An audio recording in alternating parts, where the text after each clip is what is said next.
Hello दोस्तों। आज हम कथा लेकर के आए हैं चंचुला तथा उसके पति बिंदुक की एक ऐसी कथा जिसे सुनकर आपका कल्याण हो जाएगा। प्राचीन काल में समुद्र के निकटवर्ती प्रदेश में एक वास्कल नामक गांव था। वहां रहने वाला बिंदुक नामक ब्राह्मण बहुत ही अधर्मी था, दुरात्मा और महापापी था। उसकी चंचुला नामक सुंदर पत्नी थी जो सदा उत्तम धर्म के पालन में लगी रहती थी। वह पापी अपनी पत्नी को छोड़कर वैश्यागामी हो गया था। उधर उसकी स्त्री काम से पीड़ित होने पर भी स्वधर्म नाश के भय से असहनीय पीड़ा सहकर भी लंबे समय तक धर्म से भ्रष्ट नहीं हुई, परंतु दुराचारी पति के आचरण से प्रभावित हो जाने के कारण आगे चलकर वह भी दुराचारिणी हो गई। बिंदुक की पत्नी चंचुला बिंदुक की मृत्यु होने पर भी अपने धर्म में कर्म में लगी रही।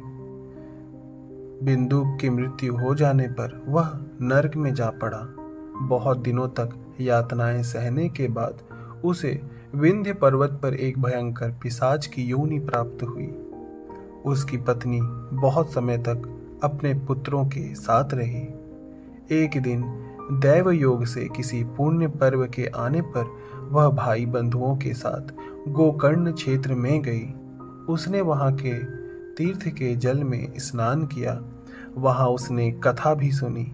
कथावाचक व्याभिचारिणी स्त्रियों को यमराज द्वारा दी जाने वाली सजा के बारे में बता रहे थे। यह सुनकर वह भय के मारे कांपने लगी। उसने ब्राह्मण के आगे हाथ जोड़कर अपने उद्धार के लिए मार्ग बताने के लिए सहृदय विनय की। ब्राह्मण को उस स्त्री पर दया आ गई।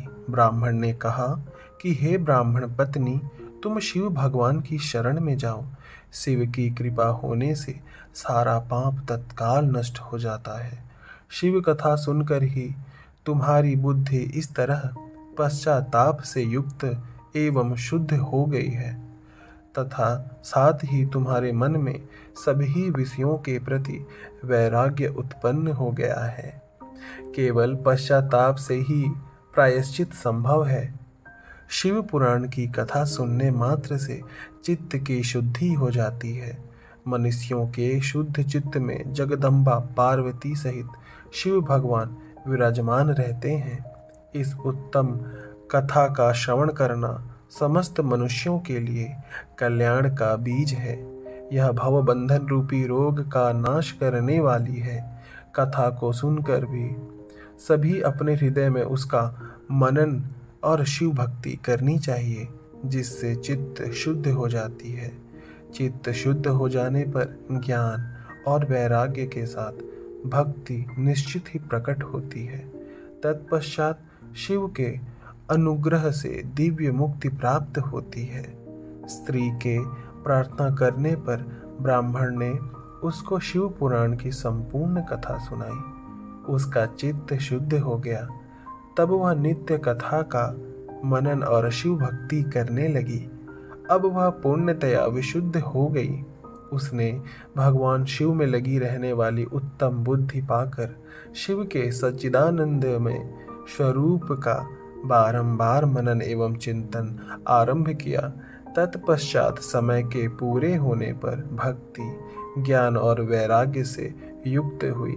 उसने अपना शरीर बिना किसी कष्ट के त्याग दिया। इतने में त्रिपुर शत्रु भगवान शिव का भेजा हुआ दिव्य विमान उसे लेने पहुंचा और उसे तत्काल शिवपुरी में पहुंचा दिया। वह दिव्यांगना हो गई थी।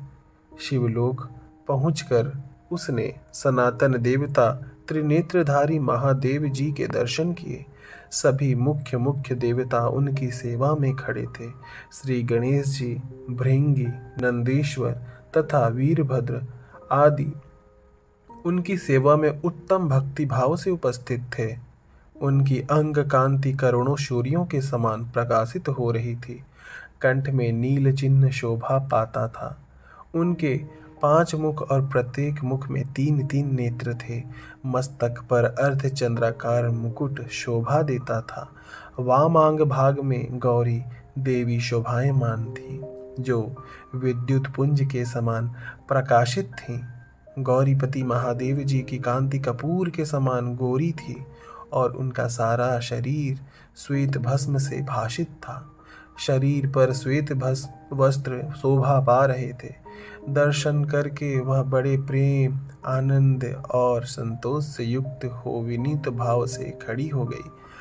पार्वती जी ने उसे अपनी सखी बना लिया। तब वह अक्षय सुख का अनुभव करने लगी। फिर एक दिन चंचुला ने पार्वती जी से प्रार्थना की कि हे गिरिराज नंदिनी, आप समस्त सुखों को देने वाली और ब्रह्मा, विष्णु आदि सभी देवताओं द्वारा सेव्य हो। आप ही संसार की सृष्टि, पालन और संहार करने वाली हैं। तीनों गुणों का आश्रय भी आप ही हैं। आप ही पराशक्ति हैं। इस तरह स्तुति से पार्वती जी को प्रसन्न करके पूछा कि हे दीनवत्सले, मेरे पति बिंदु इस समय किस योनि में है? मैं अपने पति से जिस प्रकार संयुक्त हो सकूं वैसा ही उपाय कीजिए। उनकी मृत्यु मुझसे पहले हो गई थी, न जाने वे किस गति को प्राप्त हुए हैं। इस पर माता पार्वती जी ने कहा कि हे चंचुला, तेरा पति बिंदु, जो कि अपने कर्मों के कारण लंबे समय तक नर्क को भोग कर अभी विंध्य पर्वत पर भयानक पिशाच योनि में रह रहा है और अनेकों दुख झेल रहा है। यह सुनकर चंचुला बहुत दुखी हो गई। उसे दुखी देखकर माता पार्वती, जो कि उसको सखी मानती थी, उन्हें दया आ गई। उन्होंने भगवान शिव की उत्तम कीर्ति का ज्ञान करने वाले गंधर्वराज